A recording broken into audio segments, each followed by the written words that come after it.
Hi, this is Andy from narcolepsypumpkin.com. If you haven't done already, click on subscribe and click on the bell.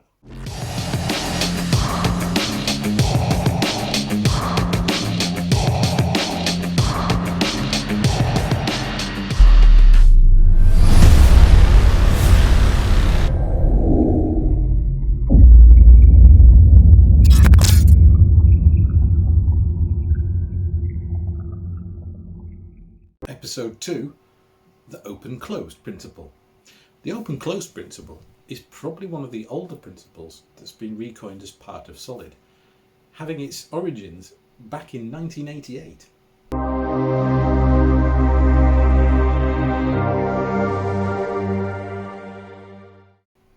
The open-closed principle, in essence, is that you're open to extension but closed to change.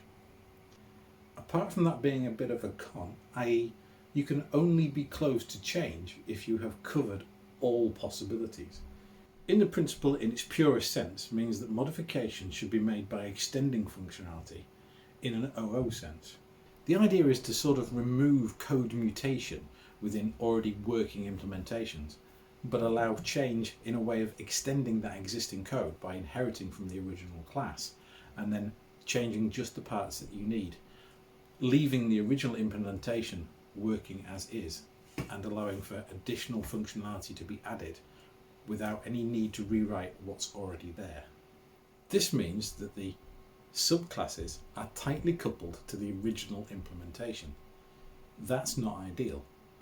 It can mean that changes made to classes or inheriting from classes means you've got more surface area you're having to recompile, build and deploy than you necessarily need to. This is why there's a slightly revised version of the open-closed principle. The polymorphic open-closed principle gives a better approach by using interfaces to separate the implementation, pulling away from the idea of using class inheritance, which was in the original 1988 version. An interface is closed to change but open to new implementations or extension. If we consider that use of interfaces and the very common plug-in style architectures that are around now, when your business logic are the core of a plug-in architecture, you're never really tied to any one implementation in terms of UI, database.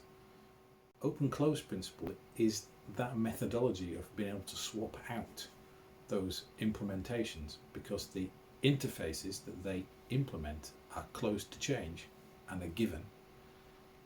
But the implementation, i.e. extending that interface to do something, is completely open.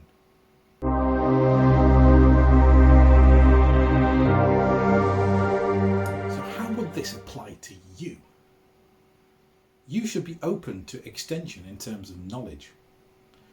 Your learning as a developer shouldn't stop, ever, period. But you should be closed to negative change to your attitude and professionalism. Your standards and practices should be closed to degradation, but open to improvement. Your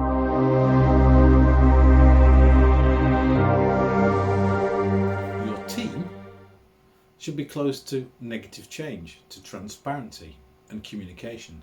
Those are things you should uphold and keep sacred. Your team should also be open to expansion and restructure to improve efficiency and diversity.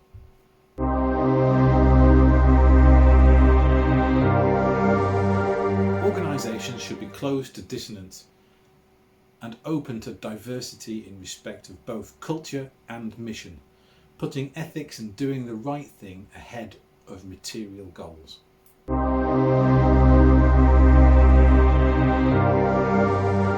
In summary, in terms of code, the open-closed principle tells us that we should be looking to write code that has interchangeable implementations, which makes it a lot easier to test and a lot easier to change things, while keeping our core business logic closed to change. As far as you, your team and organisation go, what I'm kind of saying is that you should avoid the things that are detrimental, and you should look to expand and extend knowledge and diversity within teams and organisations. In episode 3, we'll be looking at Liskoff's substitution principle and how that can apply to not just your code, but to you and your team.